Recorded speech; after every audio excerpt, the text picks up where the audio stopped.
Tingo sur TV Africa. Madame, Monsieur, bonjour et bienvenue.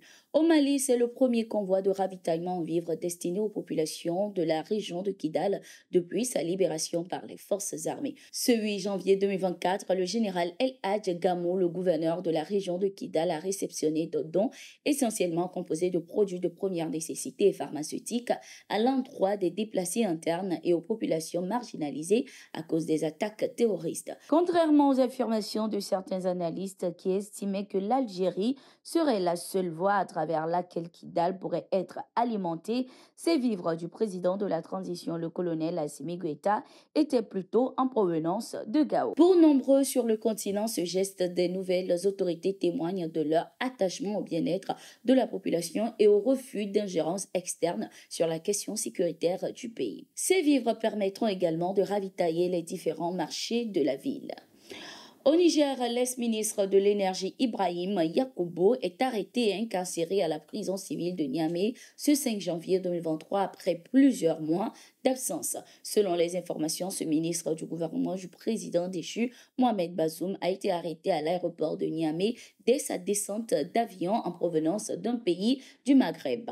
Il faisait partie de la vingtaine de personnalités du gouvernement déchu contre lesquelles les nouvelles autorités du Niger ont lancé des avis de recherche en septembre, quelques mois après le coup d'État dans le pays. Plusieurs anciens responsables du gouvernement renversé ont déjà été arrêtés, d'autres sont en exil. Sous l'ex-président Mamadou Issoufou, Ibrahim Yakubu avait été ministre des Affaires étrangères, des Transports et adjoint au directeur de cabinet à la présidence. Il est également le président du parti politique, le Mouvement patriotique nigérien MPN.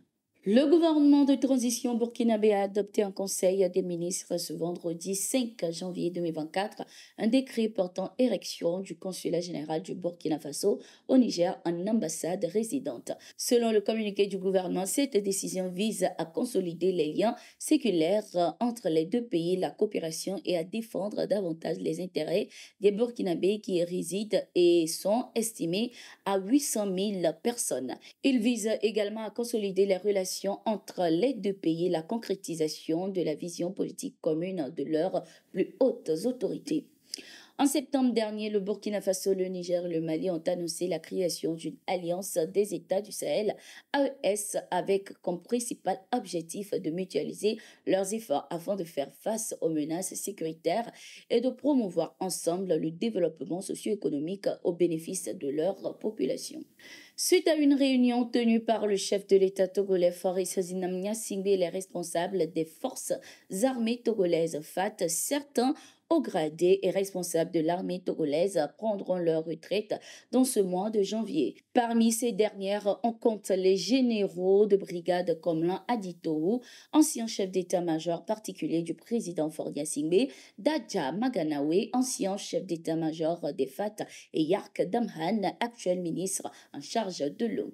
La liste comprend également 4 autres colonels de différents postes et 2 capitaines de l'armée de terre. Le colonel Gado Biwissoué de l'armée de terre, quant à lui, prendra sa retraite à partir du 5 février 2024.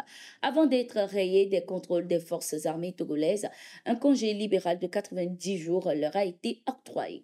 Au Mali, la direction de l'information et des relations publiques des armées DIRPA a annoncé la neutralisation de plusieurs terroristes à Gao et à Bandiagara ce 8 janvier 2024. Selon les informations, les forces armées maliennes ont repéré une base terroriste dans ces localités. Les vecteurs aériens ont ensuite procédé à des frappes qui ont neutralisé plusieurs de ces assaillants et détruit un pick-up transportant du matériel de guerre.